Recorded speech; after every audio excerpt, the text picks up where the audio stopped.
Nous sommes en juin 2020, le déconfinement a ramené un certain nombre de salariés vers leur lieu de travail.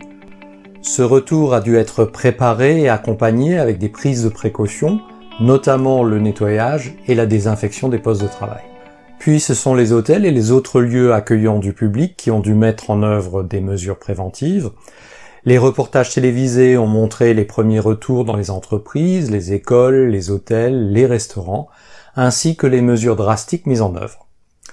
Pour moi, une question, la lutte contre Covid-19 ressuscitera-t-elle les 5 S? Je suis Christian Oman, bonjour et bienvenue dans cet épisode. Curieusement, en avril 2019, j'avais publié un article intitulé « Les 5 S à l'épreuve du 4.0 », pensant sincèrement que les 5 S étaient voués à disparaître à mesure que les technologies 4.0 se diffusent. À peine un an plus tard, en mai 2020, la plupart des pays de l'hémisphère nord tentent de revenir à une vie normale après avoir confiné leur population afin de contenir la pandémie de Covid-19. Mais le retour à cette vie d'après implique de repenser une grande partie de la vie quotidienne, d'accepter de nouvelles règles, de nouveaux comportements et notamment au travail. La distanciation sociale, le port des masques faciaux et le nettoyage fréquent des mains en sont les bases, mais d'autres règles et comportements doivent être renforcés afin de nous protéger, nous et la communauté, contre une autre flambée incontrôlée de la pandémie. Et c'est là que les 5 S pourraient faire leur retour. Les 5 S sont connus depuis environ 40 ans, ils ont été les précurseurs des formations et ateliers Lean qui ont suivi. Les 5 S ont enseigné ou rappelé avec des mots japonais exotiques les bénéfices du tri-débarras, de l'ordre et de l'arrangement, du nettoyage, de la standardisation et de l'amélioration continue. Très simple en soi, mais très compliqué à mettre en œuvre au-delà du 3e S, sans mentionner la difficulté de les faire perdurer, l'éclat des 5 S est quasi systématiquement estompé après des débuts enthousiastes. Il était, et est peut-être encore courant, de devoir refaire ou redynamiser des initiatives 5 S qui s'étaient enlisées et avaient permis le retour des mauvaises habitudes. Et voilà une pandémie et la nécessité renforcée et mieux comprise de tout désinfecter qui pourrait faire revenir les 5 S à point nommé.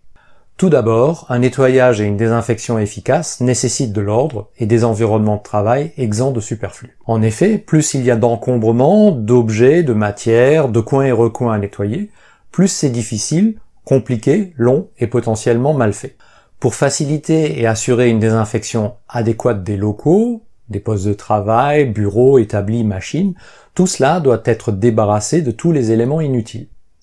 Justement, les 5 S commencent par trier ce qui est vraiment nécessaire de ce qui ne l'est pas, ce qui doit être éliminé et ce qui peut être éloigné car l'utilisation en est peu fréquente.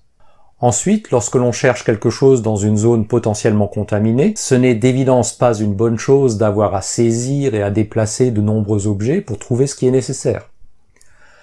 Lorsque l'endroit est rangé avec seulement les éléments absolument nécessaires à portée de main, il est facile de localiser visuellement ce que l'on cherche ou de comprendre que la chose en question ne se trouve pas là. Ce qui nous amène au 2e S, le rangement. Lorsque les objets, outils ou dossiers nécessaires sont disposés de telle manière à ce que tout le monde puisse les voir de loin, cela permet de s'économiser le déplacement et la fouille pour vérifier si ces éléments sont là alors qu'ils ne le sont pas.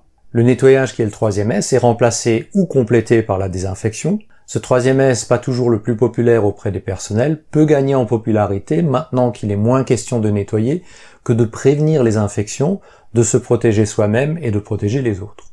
Autant avant nettoyer et tenir propre était vu comme une corvée indigne, autant maintenant c'est plus qu'une courtoisie, c'est potentiellement prévenir de graves ennuis de santé aux autres et bien entendu s'attendre à ce que les autres en fassent autant. Standardiser le 4e S de la série est un autre S difficile à mettre en œuvre qui s'impose par les circonstances.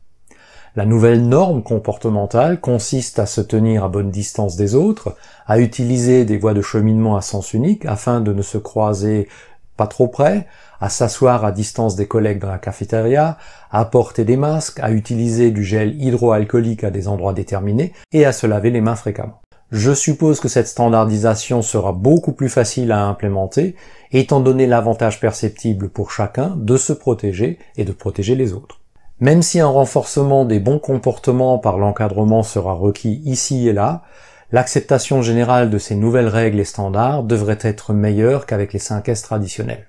Le S final est celui du suivi et de l'amélioration continue, ce qui signifie qu'il faut s'assurer que les règles continuent à être appliquées, mais également que le système s'améliore.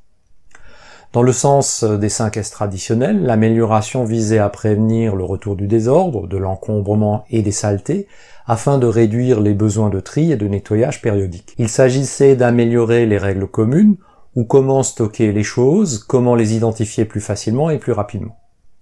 Dans la nouvelle situation, l'accent sera mis sur la réduction du risque de contamination, l'identification des zones à risque, d'où une moindre nécessité de désinfecter aussi fréquemment et largement, mais de concentrer ces actions là où cela fait réellement sens.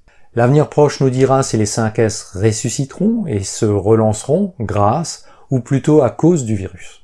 C'est ce que personnellement j'espère, car personne ne souhaite voir le retour de la pandémie. Si vous avez trouvé intérêt et valeur dans cet épisode, merci de le faire savoir et de le partager. À bientôt sur l'un de mes médias.